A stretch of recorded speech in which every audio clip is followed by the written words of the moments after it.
नुसता गुना बाबा धरून बसले.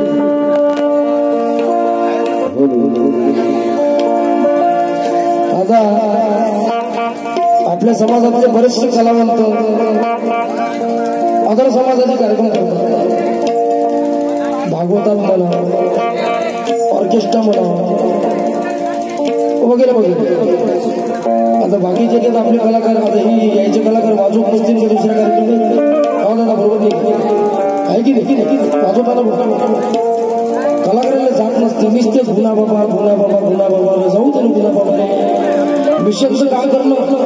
तू बाबासाहेबांना आपल्या डोक्यामधून 33 कोटी द्यावं काढून टाकलं ना, तू डबल द्यायच्या डोक्यात थेट टाकायचं काम करतो बिचारे. तू तर आता दीक्षा घेऊन राहिली. आम्हाला 56 सालीच बाबासाहेबांना दीक्षा दिली. तुम्ही आता दीक्षा घेता, पण याच्या अगोदर तुम्ही 33 कोटी द्यावं पुजले ना, त्याचं काय कराय की खोट आहे?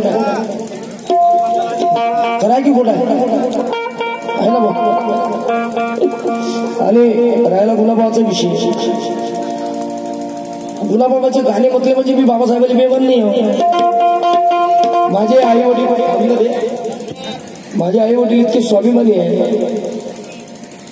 दरवर्षी नागपूरला मी वयाचा 6 ते 7 वर्षाचा असेल, दरवर्षी दीक्षाभूमीवर मला रेल्वेच्या टपावर बसून घेऊन नागपूरला जात होते. माझे वडील स्वामीनाथ मोड, माझे वडील चळवळीचं काम करत होते त्यावेळेस. आणि माझ्या वडिलांनी माझं नाव काय ठेवलं माहिती आहे तुला? संविधान. आता मी बाबासाहेबांना बेमानाची नाही. मी एक कलाकार आहो. कलाकार कोणाची गाणी म्हणू शकतो, कलाकाराला बंदी नाही. कलाकाराला बंदी नाही. बरेचसे कलावंत आपल्या समाजातले अदर कार्यक्रम करतात. भागवत मध्ये वाजवायला जातात, अदर याच्यामध्ये वाजवायला जातात. तो आपला बिझनेस आहे. आणि तू जर एवढी स्वाभिमानी असेल तर मग तू चळवळीचं काम करू ना. कार्यक्रमाचा 1 रुपया घेऊ नको. बरोबर आहे की नाही? 1 रुपया घेऊ नको, चळवळीचं काम करणं. कारण की बाबासाहेबांनी आपले सर्व आयुष्य संपूर्ण जीवन या समाजासाठी बहाल केलं. आपण काय करत आहोत? काहीच करत नाही. मग कशावरून आपण उत्तिष्ठ झालो, सुधारलो काय? रमाईचे आधार तुमच्यामध्ये असायला पाहिजे. रमाईनं कधी बिंदिया लावली नाही. तुम्हाला तो कुंकू असायला पाहिजे कपडे. तुम्ही बारीक टिकली लावली, दुर्बीननी दिसून राहिली. त्याच्या इथे फुटणार जेवढं काय लाल लाल लावलं ते दिसलं. माझे आई वडील चळवळीमध्ये होते आणि मी त्या गावामध्ये जन्माला आलो. लाखनवाडीमध्ये मी जन्मास आलो. आणि गुणाबाबा तिथं ब्राह्मणीकरण झालं. गुणाबाबा बुद्धिस्ट होते, समता सैनिक दलाचे अध्यक्ष होते दिल्लीमध्ये तिथे. आणि भिक्षू सुद्धा राहिले गुणाबाबा. आणि नागपूरला डॉक्टर बाबासाहेब आंबेडकरांसोबत इतक्या लाखो जनतेमध्ये गुणाबाबानं दीक्षा सुद्धा घेतली. त्या ठिकाणी ब्राह्मणीकरण झालं. त्याला आपण काही नाही करू शकत. कारण की आपले बुद्धविहार 84,000 बुद्धविहार सम्राट अशोकांनी बांधली. या भारतामध्ये 84 पण दिसत नाही.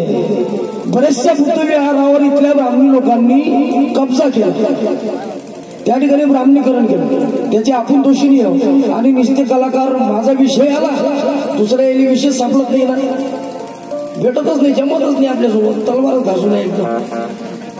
पण गुणाबाबाचाच विषय करतात. जाऊ दे गुणाबाबा, आपण आपले जाऊ ना. तुम्ही आमची सोचणार.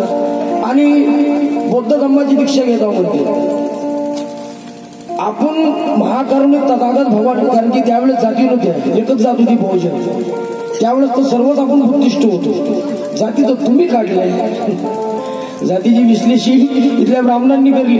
आणि मी तुम्हाला विनंती करतो की गुणाबाचा विषय कोणत्याच कार्यक्रमात काढला जातो. सगळ्या जनतेलाच माहित आहे. युट्यूबवर आणि डायरी काय कलाकार, बरेचसे आपल्या समाजातले कलाकार गाणे गातात. आता पिक्चर मध्ये मी देवीचं गाणं गायलं, काळीच पिक्चर मध्ये. आता मग मी देवीचं गाणं गायला म्हणून मी झालो काय तिकडचा देवीचा? आपला पोटा पाण्याचा प्रश्न आहे. नुसतं आपण फुकटच काम करतो. दुसरी काय मग तू आणशी ना नाही कमवू असं आहे. जाऊ दे, चलो.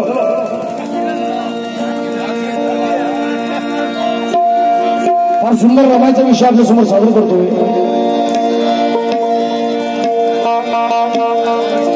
कारण की बाईचं कर्तव्य होतं की एखादं रमाईचं गाणं तरी म्हणावं आणि त्यानंतर धर्मपरिषदेसाठी फार सुंदर विषय आपल्या समोर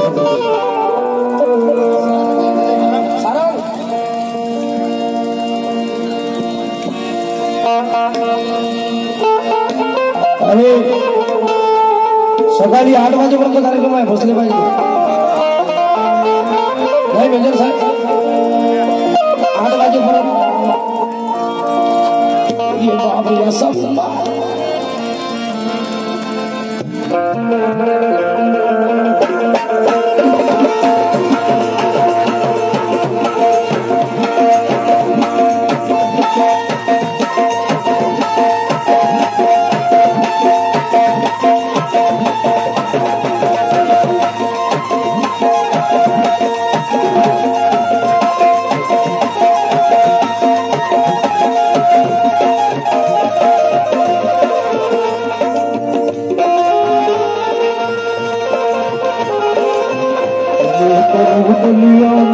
हुस्न वालों ने काले काले वालों ने गोरे गोरे वालों ने